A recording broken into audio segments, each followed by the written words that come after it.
एक बार की बात है, एक बहुत बड़ा नेता एक साधु के छोटे से आश्रम में गया, क्योंकि उसने बहुत सुना था उस साधु के बारे में और उसके मन में आया कि मैं एक बार जाकर के देखता हूं कि लोग इतनी तारीफ क्यों करते हैं उसकी। तो जब वो उस आश्रम में गया तो वहां पर एक छोटा सा कमरा था जहां पर एक कालीन बिछा हुआ था।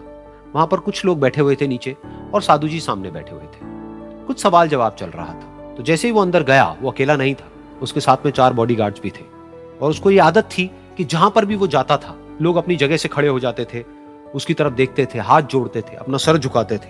लेकिन यहां पर ऐसा कुछ भी नहीं हुआ। साधु ने उसकी तरफ देखा तक नहीं, क्योंकि वो साधु किसी के सवाल का जवाब दे रहे थे।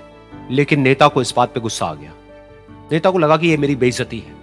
तो उस नेता ने साधु की बात को बीच में ही काटते हुए थोड़ा गुस्से से कहा, मैं आपसे कुछ कहना चाहता हूं। साधु ने उसकी तरफ देखा और बोले, आप थोड़ी देर रुकिए, पहले मैं इनके सवाल का जवाब दे लूं, उसके बाद में मैं आपसे बात करूंगा। तब तक अगर आप चाहें तो आप बैठ सकते हैं। बस साधु का इतना कहने की देर थी। नेता का चेहरा गुस्से से लाल हो गया और फिर उसने अपना सारा गुस्सा उस साधु के ऊपर निकाल दिया।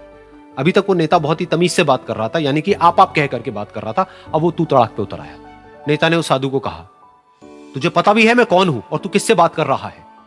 साधु ने उसकी तरफ देखा और कहा, मुझे इससे कोई फर्क नहीं पड़ता कि आप कौन हैं, लेकिन आप जो कोई भी हैं, अगर आप चाहते हैं कि मैं आपके सवाल का जवाब दूं या आपसे बात करूं तो आपको कुछ देर रुकना होगा। और साधु के ये कहते ही नेता गुस्से से पागल हो गया और वहीं सबके सामने चीखने चिल्लाने लग गया, अब मैं तुझे तेरी असली औकात दिखाऊंगा। तूने मुझसे पंगा लेकर के ठीक नहीं किया है। तुझे पता भी है मैं तेरे बारे में क्या सोचता हूं। साधु ने फिर से उसकी तरफ देखा और बड़े ही प्रेम से कहा कि मुझे इससे कोई फर्क नहीं पड़ता है कि आप मेरे बारे में क्या सोचते हैं। आप जो चाहे वो मेरे बारे में सोच सकते हैं। फिर उस नेता ने बोला कि तू चाहे सुनना चाहता है या नहीं, लेकिन मैं तुझे बताऊंगा यही सबके सामने कि मैं तेरे बारे में क्या सोचता हूं। तू एक बहुत ही घटिया इंसान है। तू कोई साधु नहीं है, तू एक ढोंगी है, पाखंडी है और यहां पर जितने भी लोग बैठे हैं उन सबको बेवकूफ बना रहा है। तेरा बस एक ही मकसद है कि इन लोगों की जेब में जितना भी पैसा है वो सब तेरे पास में आ जाए। तू अपने फायदे के लिए इन लोगों का इस्तेमाल कर रहा है और अब मैं तुझे नहीं छोड़ने वाला। तेरा पर्दाफाश करके रहूंगा पूरी दुनिया के सामने। लेकिन उसके इतना बोलने के बाद भी उस साधु के चेहरे पर हल्की सी मुस्कान बनी ही रही। ये देखकर वो और तिल मिला गया और उसने कहा, अब बहुत हुआ, अब मैं यहां 1 मिनट भी नहीं रुकने वाला। लेकिन अभी भी तेरे पास में मौका है। अगर मुझसे माफी मांगनी है या मुझसे कुछ कहना है तो कह सकता है। इतना सब होने के बाद भी साधु बिल्कुल शांत था और उनके चेहरे पर एक मुस्कान थी। उन्होंने अपनी आंखें बंद कर ली। फिर साधु ने अपनी आंखें खोली, हाथ जोड़े और कहा कि मुझे आपसे कोई गिला शिकवा नहीं है। मेरे मन में आपके लिए कोई भी गलत ख्याल नहीं है। जो भी आपने मेरे बारे में कहा वो आपकी अपनी सोच थी। तो मुझे आप में कोई भी बुराई नजर नहीं आती है। मुझे आप एक बहुत ही भले इंसान लगते हैं। और साधु के इतना कहते ही नेताजी का दिमाग 7वें आसमान पर पहुंच गया। उनके चेहरे पर एक अजीब सी खुशी थी, क्योंकि उस साधु ने वो ही कहा जो बाकी सब लोग उस नेता को कहते हैं। और वो खुशी खुशी उस आश्रम से अपने घर की तरफ चला गया और जा करके अपने पिताजी के साथ में बैठ गया।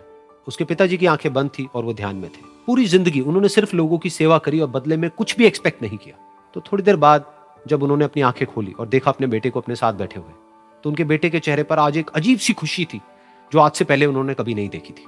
फिर उसने एक एक करके सब कुछ बताया कि आज क्या हुआ, किस तरह से वो आश्रम गया, वहां पर क्या हुआ, उसने क्या कहा, उन्होंने क्या कहा।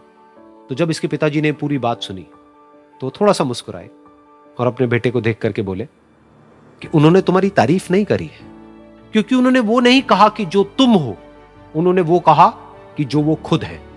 और तुमने जो भी कुछ उनको कहा वो नहीं कहा कि जो वो है, बल्कि तुमने वो कहा जो तुम खुद हो। यही बात वेदों में भी कही गई है, यथा दृष्टि तथा सृष्टि। ये दुनिया तुम्हें वैसी नहीं दिखती है जैसी कि ये दुनिया है। ये दुनिया तुम्हें वैसी दिखती है जैसे तुम खुद हो। जिसकी नजर जैसी है उसके लिए ये दुनिया वैसी ही है। तो अगर तुम अपनी दुनिया को बदलना चाहते हो तो उसका सिर्फ एक तरीका है, अपनी नजर को बदलो।